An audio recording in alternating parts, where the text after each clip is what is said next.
Hello everyone, welcome back to my channel. আজকে ABTA test paper থেকে physical সায়েন্সের কিছু প্রশ্ন উত্তর আলোচনা করছি তোমাদের সাথে, তো তোমরা সেগুলো দেখে নাও। এটা হচ্ছে পেজ নাম্বার 169 আর 70, ঠিক আছে। 2-11 থেকে 2-12টা কিন্তু আগে করা আছে, 2-11 থেকে একটা ম্যাচিং আছে। দেখো 14 নম্বর শ্রেণীর ধাতুকল্প হ্যালোজেন মৌলগুলির মধ্যে সবচেয়ে বিজারণধর্মী হলো একটি ক্ষারীয় মৃত্তিকা মৌল, গ্রুপ 17 মৌল যার তড়িৎ সবচেয়ে বেশি। এদিকে আছে আয়োডিন, ফ্লোরিন, সিলিকন আর ম্যাগনেসিয়াম। 14 নম্বর শ্রেণীর ধাতুকল্প, তো ধাতুকল্প আয়োডিন, ফ্লোরিন, সিলিকন, ম্যাগনেসিয়ামের মধ্যে কে? সিলিকন, ঠিক আছে। তো এটা যাবে সি এর সঙ্গে।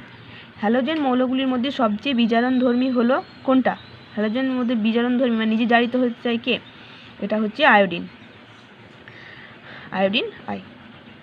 নেক্সট হচ্ছে একটি ক্ষারীয় মৃত্তিকা মৌল হচ্ছে, এটা গ্রুপ 2 এর মৌল কে? ম্যাগনেসিয়াম। ম্যাগনেসিয়ামের পরমাণু ক্রমাঙ্ক 12, গ্রুপ 2-তে অবস্থান করে ক্ষারীয় মৃত্তিকা মৌলগুলো, সেটা হচ্ছে ম্যাগনেসিয়াম। আর হচ্ছে গ্রুপ 17 এর মৌল যার তড়িৎ ঋণাত্মকতা সবচেয়ে বেশি, সবচেয়ে তড়িৎ ঋণাত্মকতা 17 নম্বর গ্রুপের মধ্যে বেশি এবং সব মৌলের মধ্যেও বেশি, এটা হচ্ছে ফ্লোরিন। ফ্লোরিন হচ্ছে 9। নেক্সট কোশ্চেন, পরমাণু আয়নের মধ্যে কে বেশি সুস্থিত? অবশ্যই আয়ন বেশি সুস্থিত, কারণ ইলেকট্রন গ্রহণ বা ইলেকট্রন বর্জন করে যেটা নিকটবর্তী যে মৌল থাকে তার যে ইলেকট্রন বিন্যাস, নিষ্ক্রিয় গ্যাসে ইলেকট্রন বিন্যাস লাভ করে। তো সেই জন্য আয়ন বেশি কিন্তু সুস্থিত। ইলেকট্রন গ্রহণ বর্জনের দ্বারা নিকটবর্তী গ্যাসের ইলেকট্রন বিন্যাসটা লাভ করতে চায় আয়ন, সেই জন্য পরমাণু থেকে আয়নে ট্রান্সফার হয়ে যায়। নেক্সট, তড়িৎ বিশ্লেষণ প্রক্রিয়ায় কী প্রকার তড়িৎ প্রবাহ ব্যবহার করা হয়? এটা হচ্ছে ডিসি অর্থাৎ ডাইরেক্ট কারেন্ট সমপ্রবাহ ব্যবহার করা হয়। বজ্রপাতের সময় কোন অ্যাসিড তৈরি হয়? নাইট্রাস অ্যাসিড আর নাইট্রিক অ্যাসিড। নাইট্রাস অ্যাসিডের সংকেত হচ্ছে HNO2 আর নাইট্রিক অ্যাসিডের সংকেত হচ্ছে HNO3। তাহলে এই দুটো কিন্তু তৈরি হয় বাতাসের নাইট্রোজেন থেকে, কিন্তু এই দুটো অ্যাসিড তৈরি হয় যেটা অ্যাসিড বৃষ্টি রূপে ভূপৃষ্ঠে নেমে আসে। নেক্সট, H2SO4 ব্যবহার করে কোন সার তৈরি করা হয়? অ্যামোনিয়ার সঙ্গে বিক্রিয়া করে অ্যামোনিয়াম সালফেট। অ্যামোনিয়াম সালফেটের সংকেত হচ্ছে NH4 2SO4। অ্যামোনিয়াম সালফেট একটা অজৈব সার, ঠিক আছে, অজৈব সার কিন্তু এটা।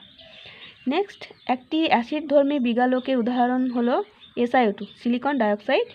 এটা ক্ষারীয় যে খনিজ থাকে তার সঙ্গে মেশানো হয় খনিজ মল অপসারণের জন্য।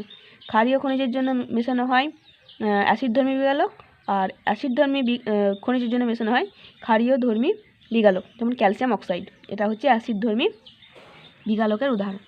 নেক্সট হচ্ছে তড়িৎ বিজারণ পদ্ধতিতে নিষ্কাশন করা হয় এমন একটি ধাতুর নাম। তড়িৎ বিজারণ বা তড়িৎ বিশ্লেষণের সাহায্যে নিষ্কাশন করা যায় এমন ধাতু যেগুলো হচ্ছে অ্যাক্টিভ মেটাল, সে সোডিয়াম, পটাশিয়াম, এইগুলো, ঠিক আছে। যে সোডিয়াম হচ্ছে এটা উদাহরণ। তড়িৎ বিশ্লেষণের মাধ্যমে এই ধাতুগুলো পাওয়া যায়। এগুলো কার্বন বিজারণের মাধ্যমে কিন্তু এই ধাতুগুলোকে নিষ্কাশন করা যায় না। নেক্সট, একটি প্রাকৃতিক পলিমারের উদাহরণ হচ্ছে রাবার, উল, রেশম। এগুলো হচ্ছে প্রাকৃতিক পলিমারের উদাহরণ। নেক্সট, CH3CH2CHO এর ইউপ্যাক নাম লেখো। তাহলে এখানে দেখো একটা কার্বন, দুটো কার্বন, তিনটে কার্বন। তাহলে তিনটে কার্বন মানে প্রোপ, আর এটা কি গ্রুপ? অ্যালডিহাইড গ্রুপ, তার জন্য কি হয়? অ্যাল হয়। তাহলে হচ্ছে প্রোপানেল, প্রোপ আর যোগ অ্যাল, প্রোপানেল। এটা হচ্ছে ইউপ্যাক নেম। নেক্সট, CH3CH2CH2OH একটি অবস্থানগত সমবায়বের গঠন সংকেত লেখো। এটা একটা কিসের সংকেত? অ্যালকোহলের। তো অ্যালকোহল গ্রুপটার পজিশনের উপর ভিত্তি করে একটা সমবায়ব গঠন করতে বলেছে।